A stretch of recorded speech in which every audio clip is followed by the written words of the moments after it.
Van tiesdje maart en toonsdje 21 maart binnen de mantelzorgers die bekend binnen bij stichting Bolwerk bellen toch tientallen vrijwilligers. Ik wil de bel 3-daagse neemt. De vrijwilligers binnen in peteer gaan bij de mantelzorgers over mogelijke problemen of punten die het krijg goed rennen. En dat is belangrijk. Nevens Boukje Brander, coördinator steunpunt mantelzorg. En Boukje is in de studio. Welkom Boukje. Mooi dat is er best. Want zo'n bel 3-daagse, is dat nou nodig dat dat houden wordt? Ja, dat is nodig. En dat hebben we van de week echt vandaan.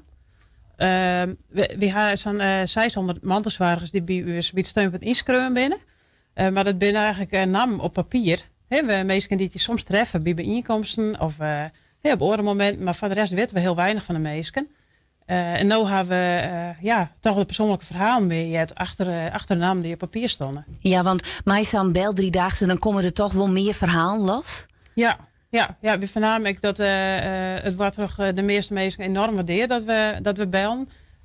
En ze vonden het fijn dat we het hier namen om even te luisteren. En te vragen, hoe gaat het met jou? Ja, want het is natuurlijk echt een stukje, je wordt echt jongen natuurlijk. Hè? En als mantelzorger, en dat doe je echt net om jongen te worden. Hè? Dat is gewoon iets wat je vanuit jezelf gewoon doet. Maar dan is het toch fijn dat er wel even naar je luisteren wordt. En dan viel ze jongen inderdaad. Ja, zeker. Dat kreeg ik echt waarom van de meesten. Ja. En binnen dan echt dingen waarvan je hem zegt, dit is toch wel heel schrijnend. Dat wij dit net jongen ha of net jet ha. Die binnen er. We hebben nog lang net alle verhalen bundeld en het oerzicht. Wat ik tot nood in mij kreeg dat ben toch wel verhalen van de gezin waar het zwaar is voor bijvoorbeeld een broer of een zus die meervoudig gehandicapt is. Wat er dan op zijn gezin aankomt, wat er regeld worden moet, wat elke keer opnieuw weer omvregen moet en georganiseerd worden moet. Dat ben een verhaal die met Bibel en winnen. Maar ik partners die zorgen voor hun partner met dementie. Meestal ben je langer thuis. Dus komen soms erdoor eigenlijk net meer uit. Omdat ze hun man of vrouw net alleen nog thuis waren te litten. En dan is er in zulke gevallen net een netwerk waar mensen op de rondvallen kennen. Of ze waren hun netwerk net om te spreken of te vragen om hulp. Nee, want de wereld van degene werd het die te zwaar nodig had, wordt lietser. Maar de mantelzorg inderdaad altijd een partner is, kan ik daar toch een heel stuk lietser worden. Ja, dat klopt. Ja. En hoeveel mensen binnen die nou mij die een die bel 3-daagse? Hoeveel mensen hadden er achter de telefoon zitten? We hebben een ploeg van zo'n 20 mensen op Bel in West. En net iedereen had de hele dag mij bellen. Een aantal wel. En daar heb ik groot respect voor.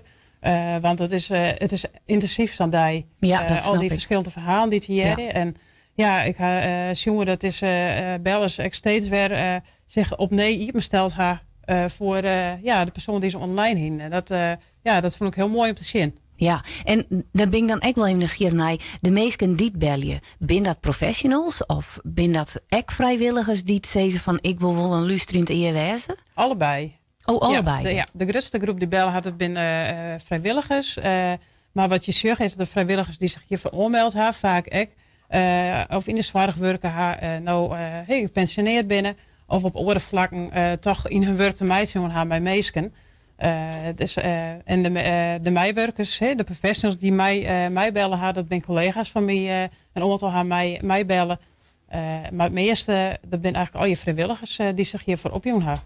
Ja, want dat lijkt het natuurlijk echt wel heel intens. Ik bedoel, de die verhalen al eer, maar wordt er ook voor een oplossingsvaardige bijvoorbeeld, als dat nodig is, of is dat net de bedoeling van deze bel 3-daagse?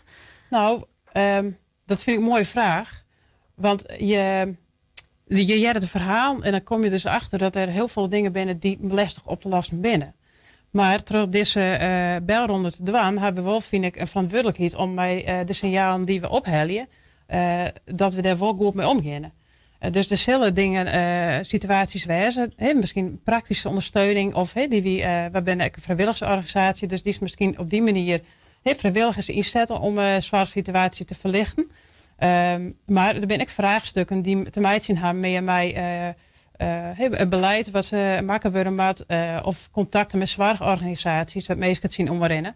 En daarin kun je net zelf oplossen. Maar we zitten wel aan tafel met de partijen die daar in wat in dwang kennen. Ja, en zo kun je hem dus wel concreet zorgen dat bepaalde dingen of beter maken worden. Of hoe mag je dat een beetje zien? Nou, de bedoeling is om straks alle uitkomsten te bundelen. En de belangrijkste de hoofdpunten eruit te halen.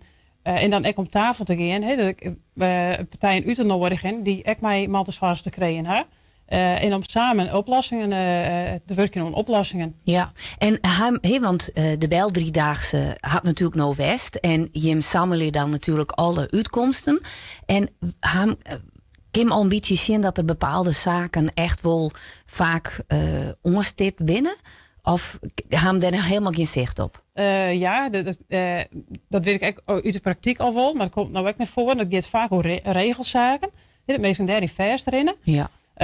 Maar het gaat ook om de meesten net terug een huishouding heen komen. Bijvoorbeeld daarin ondersteuning.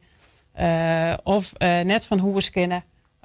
Toch, omdat degene die zwaar nodig gaat net alleen nog thuiswezen kan. En wat ik ook vaak is de meesten kunnen het meer ontspannen. Nee. Dat lukt net. En ze hebben ook net ruimte en de mogelijkheid om er uit te gaan en te ontspannen. Dus dat, dan laat ze ook niet meer op. Nee. En dan banen meestal langzamerhand toch op. Ja.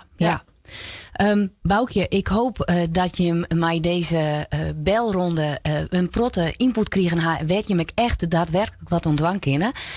Ik wens je hem heel veel succes. En ik hoop dat je hem er voor de mantelzorgers echt wezen kennen. En dat er dingen, wedstrijdje in oren echt oplost worden kunnen. Maar ik wil je heel hartelijk bedanken voor die verhaal hier in de Weekend Nieuws Show. Graag gedaan.